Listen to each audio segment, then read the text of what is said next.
So the second aha moment question, product or service that you buy or bought into, what was the aha moment for you personally when you found that?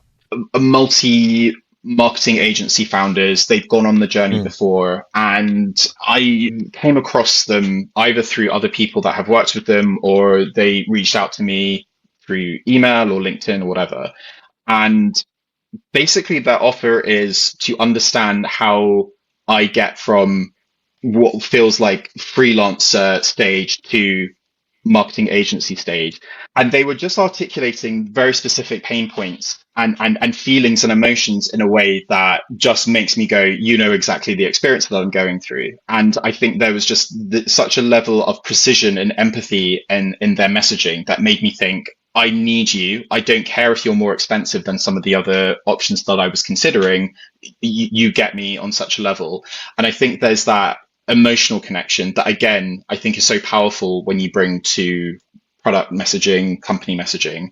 That is why I think, you know, in the age of AI and the ability to build and replicate products, there needs to be something a bit more emotional and really build that understanding of the consumer that you're targeting, which is why, again, I think it's really fundamental for early stage startups to be clear on who they're targeting and the problems that they're solving.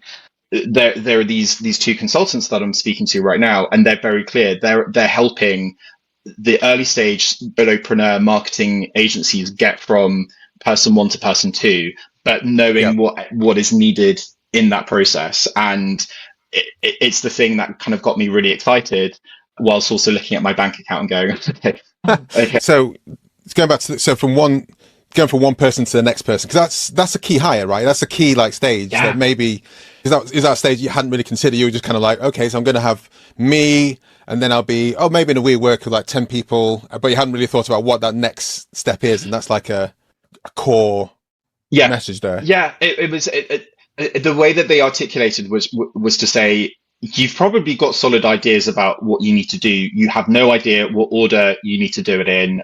You don't know what seniority of that hire looks like. You don't understand, you know, X, Y, Z.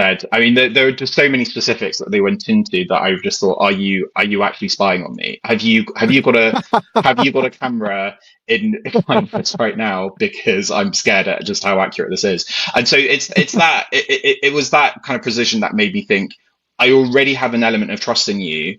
And then when I look at your profile, I can see that you've got this background in building marketing agencies, one of which is serving a similar customer base to me. So even more of a feeling of, okay, you understand the challenges that I'm going through.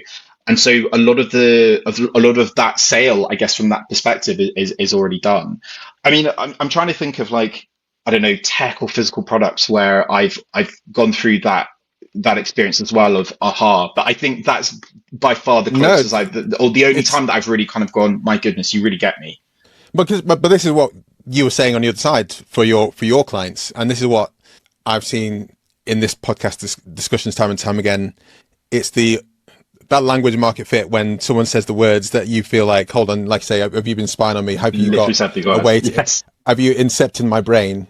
What is going on here? But also it's undeniable to kind of say, yeah, I mean, that's exactly it. So here's the money I didn't think I had. I don't have to give you, because I'm gonna have to. I'm gonna have to. You get me too much. It's done. You had me at those words. Yeah, literally.